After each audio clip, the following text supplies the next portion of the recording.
ئێرە مینبەری مزگەوتی مامۆستا شەهید کراوەکەی قەڵاتزەیە. ئەو لێرەوە دواپەیامی خۆی گەیاند بە نوێژ خوێنانی مزگەوتەکەی و باسی خۆ بەکەمگری نەفس و دڵێکی وابەستە بەخوا و پەیامەکەی بۆ کردن. بەڵام دەستێکی ڕەش دوای تەواوبوونی وتاری هەینی دڵی ئەوی لە ڕێگەی چەند فیشەکێکەوە لە بەردەمی مزگەوتەکەی لە لێدان خست. دیار بوو خوتبە تەواو ئێمەش لەگەڵ خوتبەکەیەکە تەواو بوو هەچ کەس وەک ڕۆژانی دیکە چوونە ماڵە خۆمان مامۆستا دیار بوو ئاخر کەس هەموو جومعان وایە ئاخر کەس دەڕواتەوە ماڵێ لە پشت مزگەوتەکەی ئێمە لێوە ڕاستین دەنگی 6 فیشەکە ئەوت فیشەی هات دیار بوو کەسێک بە کلمەدا هات هاوارێک وتیان بیگرن مامۆستای شەهید کرد. خۆن 3-4 مەتر لەمە دوور بوو دەماچەی لە مەڕاشیا کڵۆشی پێ بوو تێگە بێت و نزیک بوونەوە لەوەش دەدەم ئەمەش بۆمان نەژیرا. دیار بوو سارەکەی بەرامبەر پاسەوانی سنوور ڕاگر بوو سەنی پێ بوو خەڵکی هەولێرە بوو دیار بوو لێوە ڕاهات بوو ئەو کاتێش ئاسایش پۆلیس چوان ئاگادار کرد تا باسی لی ئینسانی کرد باسی نەفسی ئینسانی کرد.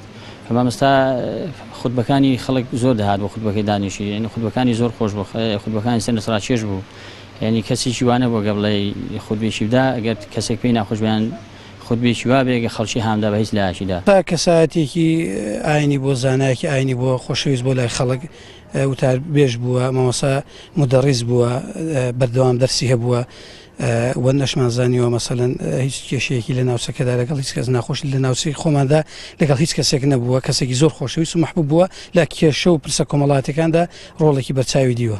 قایمی قەزای پشدەر دەڵێت لە دوای ڕووداوەکە هێزە ئەمنیەکان بە دوای تۆمەتباری ڕووداوەکەدا دەگەڕێن و لەوەش دڵنیایە بکوژەکە ئۆتۆمبیلێکی جۆری تەکسی پێ بووە و بە دەمانچە مامۆستای شەهید کردووە.